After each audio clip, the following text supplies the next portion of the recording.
The rusted gate of Perryville Correctional Facility groaned shut behind me. 10 years. A decade of my life vanished inside those concrete walls, convicted of murder by poisoning. My nephew's wife, Jessica, dead at 32 from what they said was oleander toxin in a floral arrangement I made for her birthday. At 61 years old, I stood on that scorching Phoenix sidewalk with a clear plastic bag of belongings and an envelope containing $7,500. That's all I had after working in the prison kitchen for a decade at 75 cents an hour.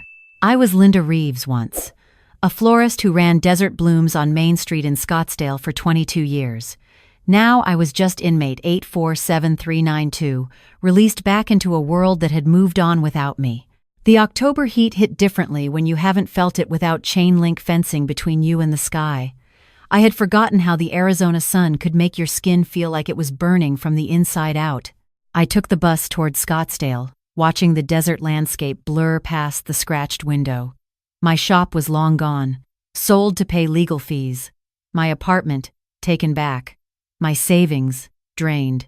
But I had one place left to go before figuring out what came next. Green Meadows Cemetery sat on the east side of town, where they had buried Jessica. I owed her a visit, even though I swore on everything I held sacred that I never put poison in those roses. I had been at a supplier's warehouse in Tucson that afternoon, picking up an orchid shipment, but my nephew Ethan had testified that I seemed angry about Jessica's pregnancy announcement that week. The toxicology report found oleander alkaloids in her system, exactly matching plants I kept in my greenhouse. My fingerprints on garden shears near clippings of the deadly plant. The prosecution painted me as a jealous aunt who couldn't stand being replaced in Ethan's affections. My court-appointed lawyer barely fought back. I bought a small bundle of white carnations from a gas station for $4, watching my precious funds shrink. Every dollar mattered now. The cemetery was quiet that morning, just scattered visitors among the neat rows of headstones.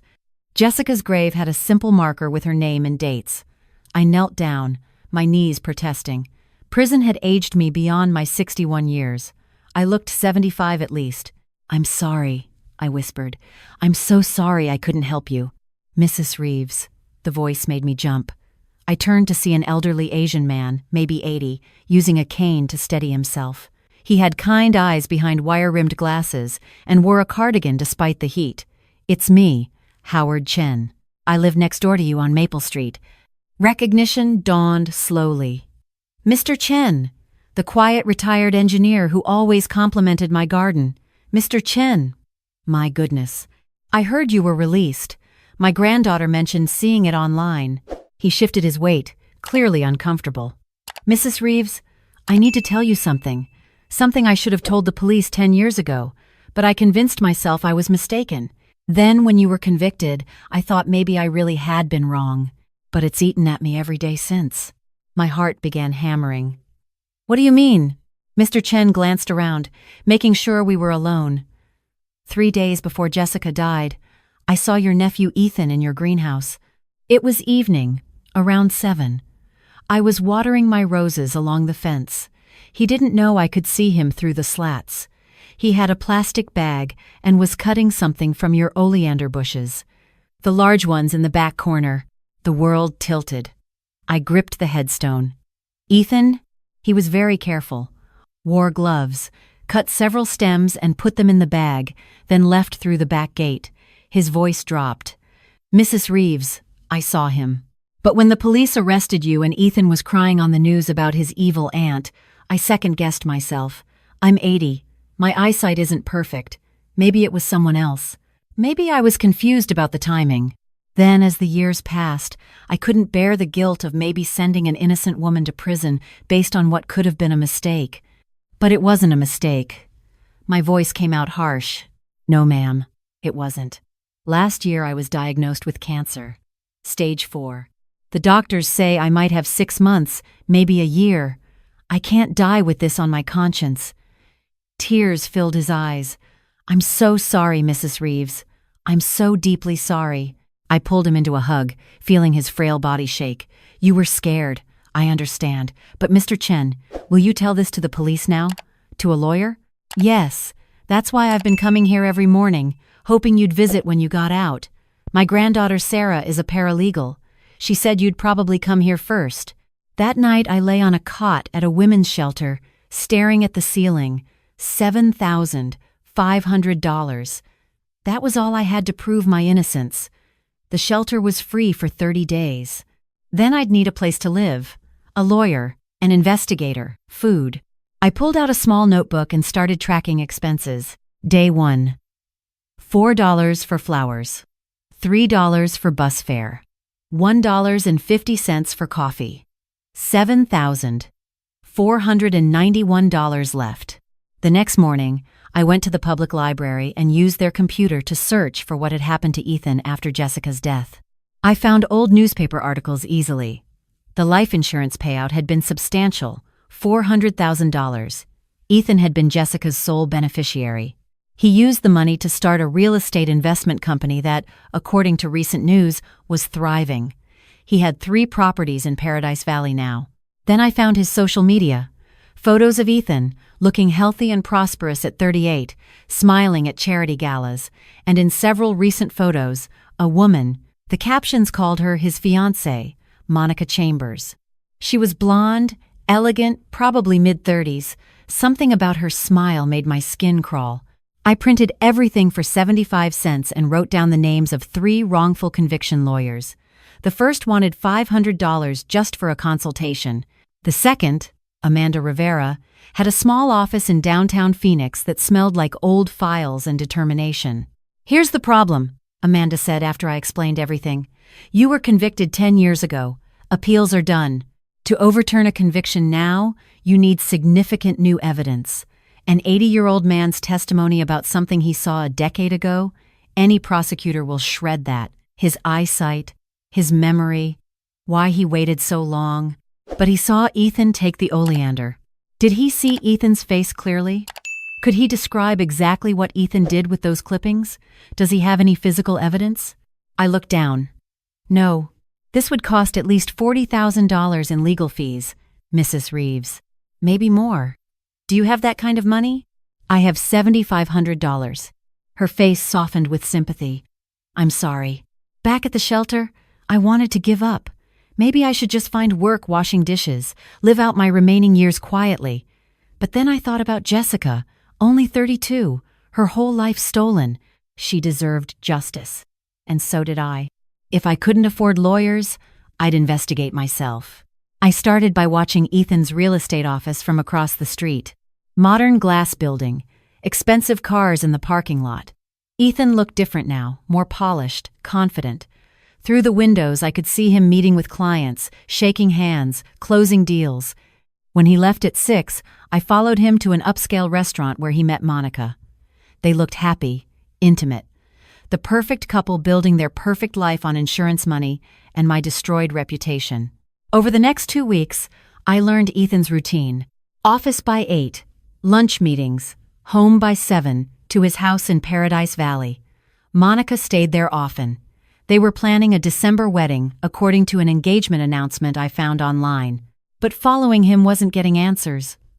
I needed help. At the library, I posted an ad on Craigslist. Legal research assistant needed.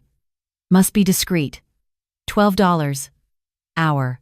Within a day, I had a response from Sarah Chen, Mr. Chen's granddaughter. She was 25, just finished her paralegal certificate, and knew my story because of her grandfather. "I want to help," she said when we met at a coffee shop. "Grandpa has felt guilty for 10 years. If there's any way to make this right, I'll do it. I can only pay $12 an hour, maybe 15 hours a week." "That's fine. Let's catch this bastard." Sarah proved invaluable. She had access to legal databases and public records I didn't know existed. Within a week, she found something interesting. "Look at this," she said, showing me her laptop at the library. Monica Chambers, Ethan's fiancée. Her maiden name was Monica Bradford. She was married before to a man named Peter Bradford in San Diego. Peter died 5 years ago in a boating accident. Monica inherited everything, about $350,000 in life insurance. Cold dread filled my stomach. An accident? The Coast Guard investigated. They ruled it accidental drowning, but there were some irregularities. The boat had been tampered with, but Monica was on shore with friends when it happened. Perfect alibi. Just like Ethan had a perfect alibi for Jessica's death, he was supposedly at a client meeting in Tempe. Sarah leaned forward. What if Monica is behind this? What if she's done this before? Can you find anything else about her past? Any other insurance claims? Give me a few days. Those few days cost me $216 in Sarah's wages. My savings dropped below $7,000. But what Sarah found was worth every penny.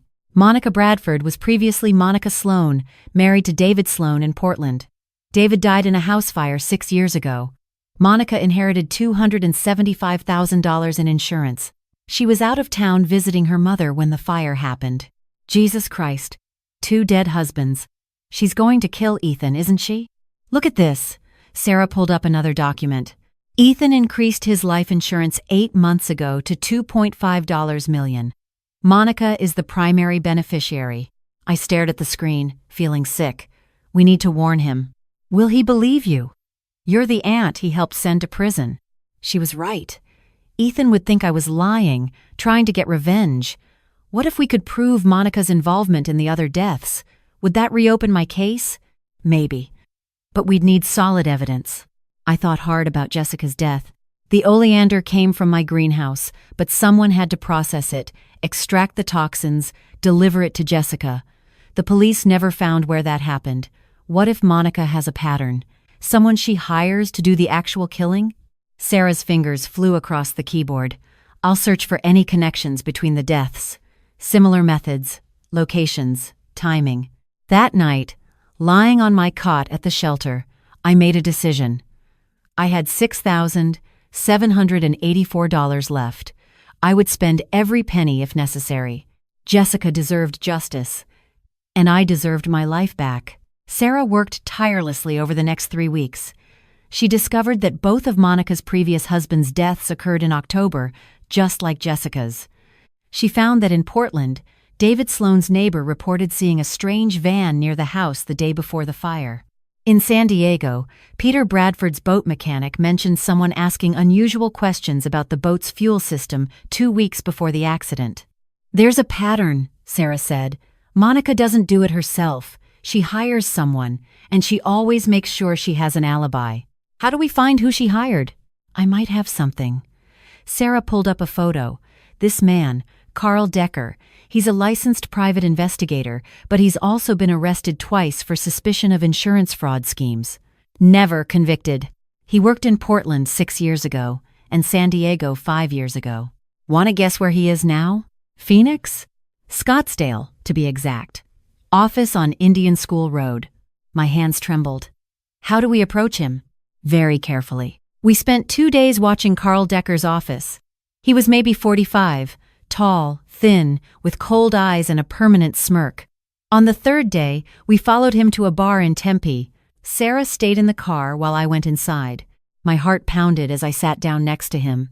Mr. Decker? My name is Linda Reeves. He looked at me, and I saw recognition flicker. Don't know you. I think you do. You helped Monica kill Jessica, and before that, Peter Bradford and David Sloan. You're the one who sets up the accidents, makes them look natural. His expression hardened. You're crazy. Get lost.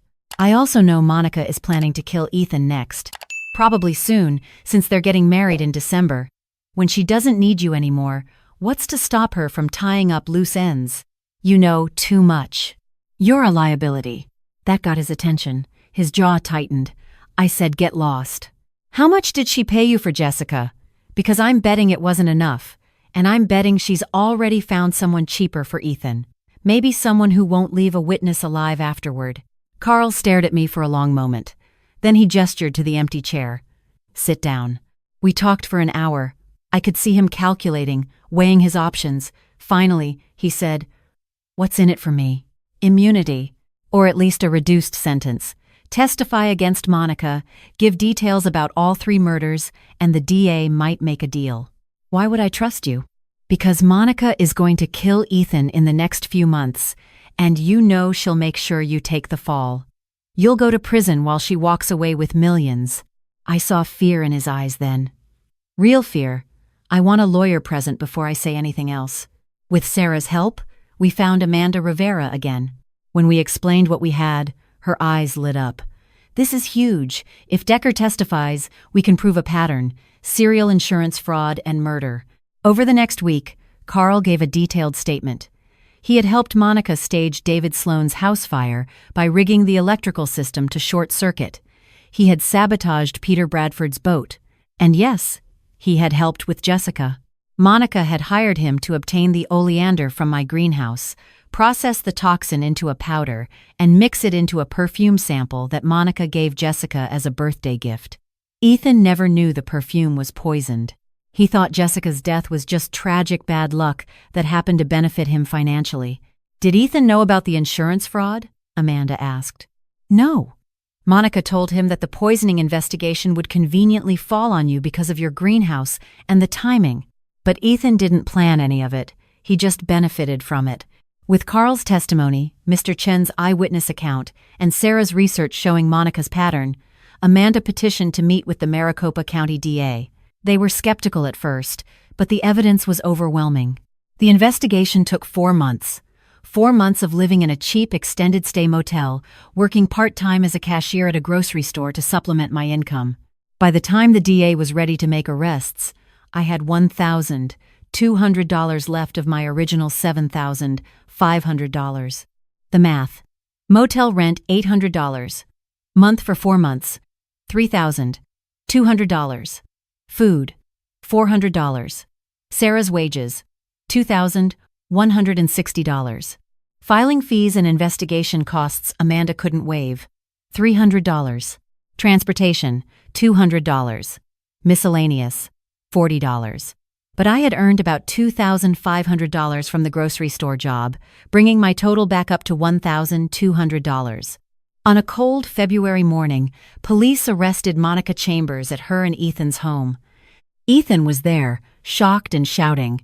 They arrested him too initially, but after questioning, they released him.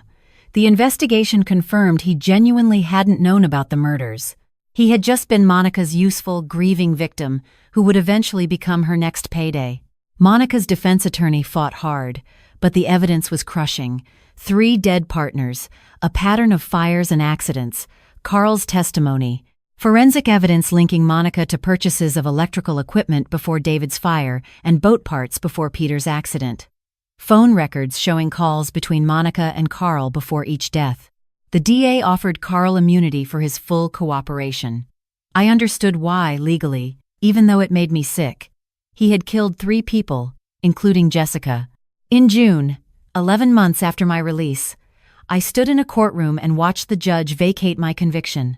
Miss Reeves, on behalf of the state of Arizona, I apologize for the miscarriage of justice you have suffered. Your conviction is hereby overturned. Your record is expunged. You are officially innocent. I couldn't speak. Amanda squeezed my hand. Sarah, sitting behind me with her grandfather, was crying. Mr. Chen looked peaceful for the first time in years. Afterward, Amanda explained I was entitled to compensation. Arizona law provided $50,000 per year for wrongful imprisonment. With a cap, I would receive $500,000, $500,000. After 10 years of hell, it seemed like both everything and nothing. I did several things with that money. First, I gave Sarah $30,000 as a bonus.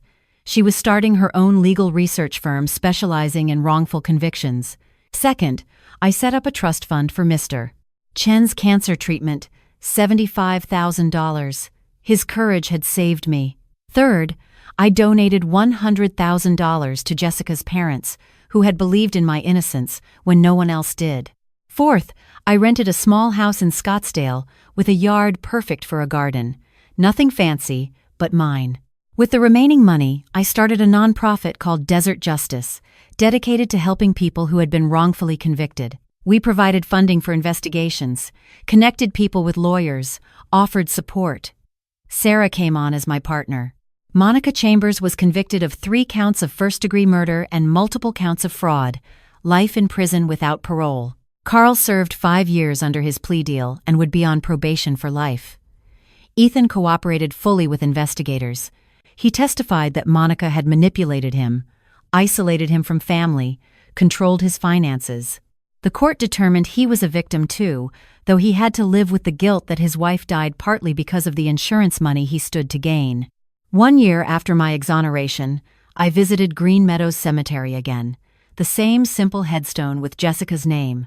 I brought roses this time, real roses from my new garden, not gas station carnations.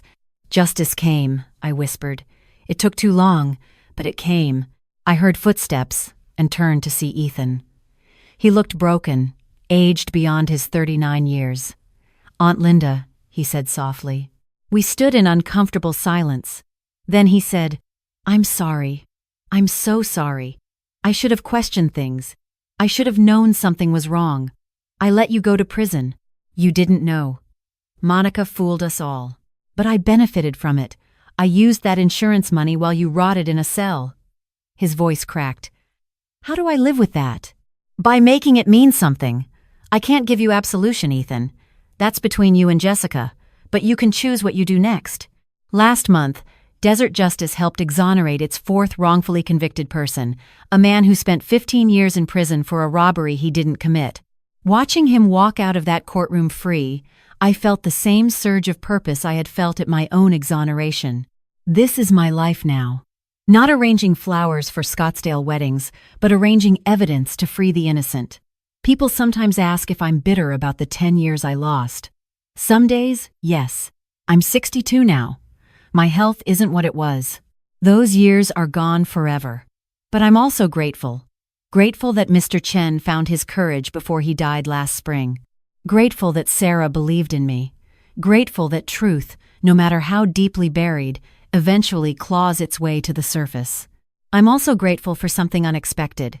Ethan donated $1 million to Desert Justice and now volunteers 15 hours a week helping with case research. We're not close. That relationship died with Jessica, but we're working toward the same purpose now, and that's something. Last week, a woman came to our office. She was 67, just released after 14 years for a murder she didn't commit. She had $8,400 in savings from prison work. She was terrified and didn't know where to start. I sat down with her, poured her coffee, and said, "Let me tell you what we're going to do. Because I know exactly how she feels. I know the weight of those prison-issued clothes and the brightness of unfiltered sunlight. I know the fear of having everything and nothing at once. I know what it means to fight for the truth with limited resources and unlimited determination. And I know that $7,500 was enough to start. It wasn't enough to finish, but it was enough to start. Sometimes that's all you need. That first step, that first investigation, that first person who believes you. Everything else follows." Jessica would have been 42 now. Sometimes I wonder what her life would have looked like. Would she have had children? Would she have pursued her dream of becoming a landscape architect? I'll never know, but I can make sure her death meant something. Every person we help exonerate, every life we restore, that's Jessica's legacy too. That's not nothing. That's everything.